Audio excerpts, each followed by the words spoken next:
कि 10 दिन का उपवास कर लिया एक बहन ने, और 7 दिन बाद उसकी हालत खराब हो गई, उसको सहन नहीं हो रहा था उपवास।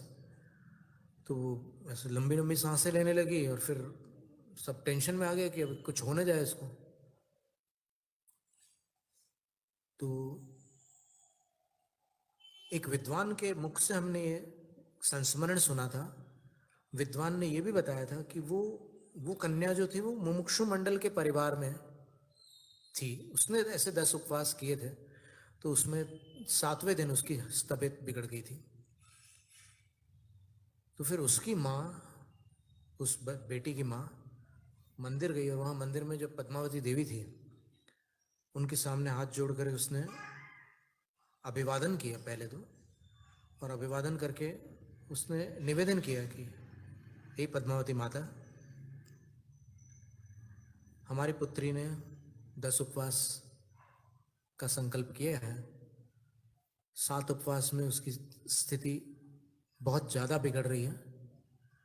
यदि उसको कुछ हो गया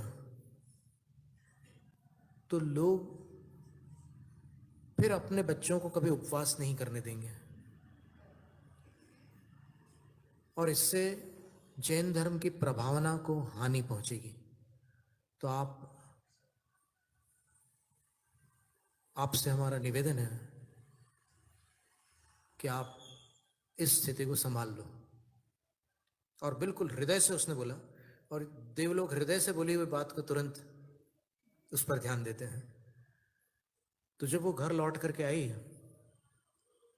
तो उसकी बेटी जो थी वो बिस्तर पर ऐसे बैठी हुई थी। तो फिर वो माँ जो थी पीछे आकर के बैठ गई उसके, और माँ ने पूछा कि बेटी कैसा लग रहा है। तो फिर उसने उत्तर दिया, उस बच्ची ने, कि मम्मी जब से तुमने मेरी पीठ पर हाथ रखा है मेरे को आराम हो गया बोले। तो मम्मी के जो हाथ थे वो बिस्तर पर थे ऐसे, मम्मी ने पीठ पर हाथ नहीं रखा था, कोई और माँ ने पीठ पर हाथ रखा था। तो वो ये उसकी माँ समझ गई कि किसने हाथ रखा है, लेकिन वो चुप रही, उसने कुछ बोला नहीं। तो ऐसी स्थिति में वो संकट में रक्षा करते हैं। कभी कभी अपने ऊपर आए हुए संकट में भी वो रक्षा करते हैं।